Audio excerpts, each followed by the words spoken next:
There's one show you probably have never heard of, but once you do, you'll never be the same. Daisy of Love. Daisy of Love is the perfect cocktail of toxic masculinity, 2000s beauty standards, and actual cocktails. Well, whiskey. Cocktails would be too pussy for this group of individuals. This show has the craziest cast of any TV show I've ever seen. There is not one man that doesn't have a certain it factor, a je ne sais quoi, if je ne sais quoi translated to please keep him away from sharp objects. And that's not even including our host. Daisy was runner-up on the second season of Rock of Love, a show I just made a video about, by the way. I got a new mic since then, so if it doesn't sound better, I'll just go fuck myself. I spent 39 American dollars, so I should be getting the best of the best over here. But back to the show.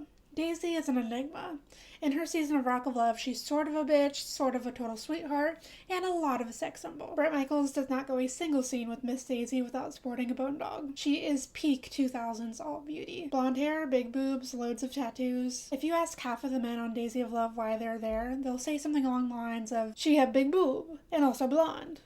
Big fake boobs, blonde hair. Some of the men seem like they have a high school diploma, but certainly not all of them. Beyond being sweet and sexy and singing to various degrees of success, Can you see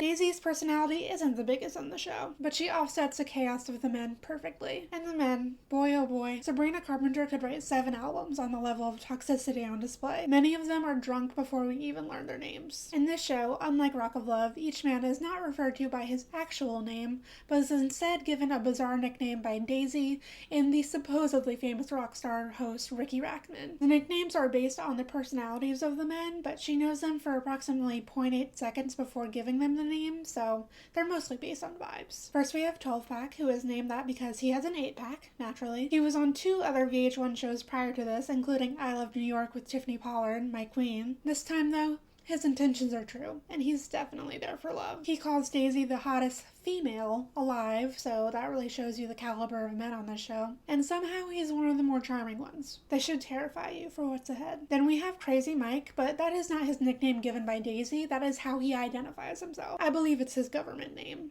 But the nickname that he gets from Daisy is Flipper, because he can do a backflip. Hey, Flipper! Ow! I like that, because it's like, yeah. One thing about a person who can do a backflip, they're always going to let you know about it. It's never a secret hidden talent. He also strips into a thong to perform said backflip, so we're really starting off strong here. Aren't you just already missing the guy who calls women females? Next up is London. London is really dreamy to Daisy, and that's okay. We're all allowed to have different tastes. He's called London because he has a very London punk rocker look. He sings for Daisy in a very interesting way. Sing me some right now. The bar for who can call themselves a rock star on these VH1 shows, let's just say it's not the highest. We hot, cold December. Hey, baby, do you remember? Daisy, though, completely unperturbed. She is fully imprinted on him. Then we meet the triplets, who, prior to being nicknamed, eat uncooked hot dogs right out of the casing. They are, again, part of a band, because of course they are. The only person genuinely here for love on this show is Daisy. They're from Sweden, so every word that they say is subtitled in a hilarious way. Where are you guys from? Sweden. And you love her accent. Yeah. I do. They are nicknamed 84, 85, and 86 for their 80s hairband type hairdos. But that nickname is bad, so I will continue calling them the triplets. Next up is Sinister, whose entire look is indescribable. I just must show it to you. Isn't it just...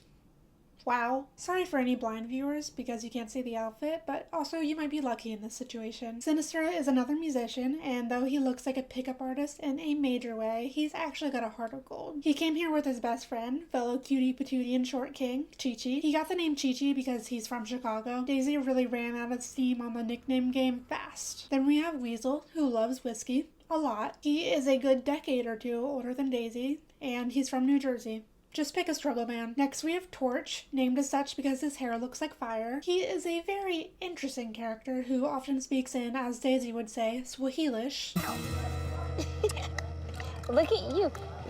That is Swahili. I don't know what his goal is, why he's there, really anything about him. I have never been so confused by a person. Since we have this opportunity, why don't you tell me a little bit about yourself? I threw a Coke bottle in my head. I need to move on before I get a headache. Then we have Dropout, who dropped out of college. He is so very sorry to say this, a very goofy looking guy. He looks like a character out of the Kroll show if he was playing a musician who was maybe an incel. With peace and love, of course. Next, we have a high school teacher nicknamed Professor, who, besides the hair, does not belong on the show, to the point where I think he wandered onto the wrong set. His main character trait on the show is that he is boring, which is not the worst thing to be among this cast of characters, but in the world of reality TV, it's a crime. Next, we have Flex, named after his biceps, of course. He is definitely a chauvinist, but dare I say my favorite? He is, at the end of the day, a fairly normal, funny guy, which definitely makes him stand out amongst this group. Then we have Toolbox. Before Toolbox is even named, at the little pre-party he says, "Only thing we need is bitches, yo." So you can tell he's really the hopeless romantic type. He is an exotic dancer with a rainbow mohawk. I just need to know what was on the Craigslist ad for this show, if this was the best little band of misfits they could come up with. Then we start, or rather continue, getting really lazy with the nicknames. We have Brooklyn, who is from Brooklyn and just is Brooklyn. We have Cable Guy, who, would you even guess it, is a cable guy. We have Big Rig, who drives a truck. Then Six Gauge, who is named after the piercing that he has on his penis. Okay, that one's a little creative. Then we have Fox, who, I take back what I say about Flex being my favorite. Fox is my favorite, hands down. He is so beautifully, perfectly stupid. A lot of my relationships are physically, mentally attraction. I just look her in her eyes and I automatically feel like I can conversate, but at the same time, silence speaking tells a lot. Every time he graces my screen, the world feels like a better place. The birds start to sing a little louder, the sun starts to shine a little brighter. That's how much his stupidity makes my day. Sometimes I wish I had that level of nothing going on up there. What a blissful existence. Then we have Cage, named because he is a cage fighter. Again with these nicknames. Oh my god. He brings his little winter belt with him to the show, which I feel like is so adorable. He is the most cutesy man with fight or die tattooed across his neck that I've ever seen personally. Cage is one of the first guys that Daisy gets to sit down and talk to. He talks about his other tattoos honoring the death of his parents and grandparents, including his dad, who was in jail for his entire life. This show goes from dumbass nicknames to tear-jerking vulnerability in seconds. I've never seen anything like it. It's in a league of its own. Then Daisy talks to Fox, who says that she is highly, highly adorably amazing. Well, yes. He tells her that when he thinks of the name Daisy, she is Daisy. You can't say that you don't love him already. That would just be a lie. Then they make out, because who wouldn't be wooed by those sweet nothings? After, Daisy goes to talk to Sinister and Chi-Chi, and Sinister, completely unbefitting of his name, narks on Toolbox for saying that he was waiting for the bitches. As he should, though. Like I said, cutie patootie. Daisy then confronts Toolbox, who says, "It is what it is. I do what I do." Sure. Flipper then decides that he needs to get Daisy's attention immediately, and how is he going to do that?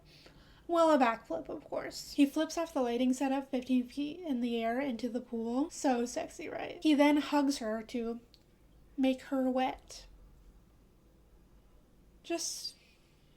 Okay. Then we go to London, who starts throwing up in the bathroom from drinking too much.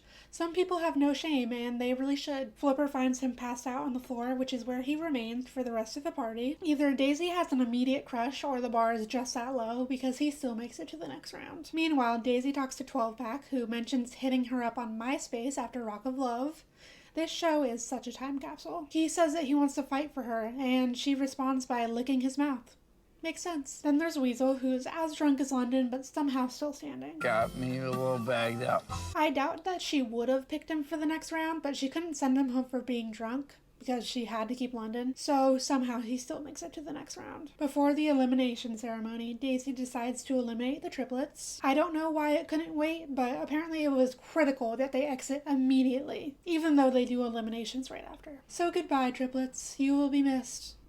Well, right before eliminations, Weasel passes out on his bunk bed, and the other men, being 13 years old, decide to draw on his face. He doesn't check his face before going out on the elimination stage, and again, he makes it to the next round. This show is so unserious. At eliminations, Fox gets the first chain. It's a chain shaped like a star, which they chose that to represent Daisy's neck tattoos. I don't know. He says that he is totally flabbergasted in the most unflabbergasted tone I have ever heard. This man is my star, that's for sure. She also gives Flipper a chain, and what does he do to pick it up?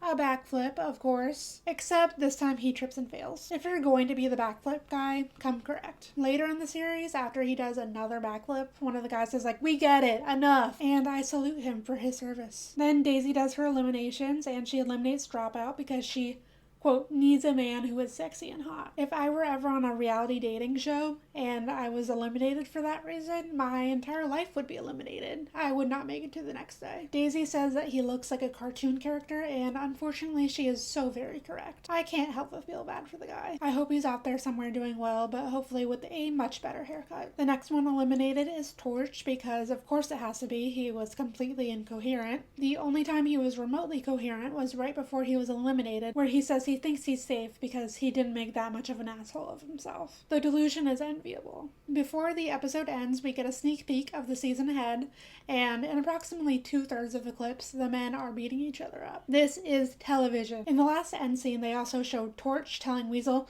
"Don't take this the wrong way, but bite your shirt."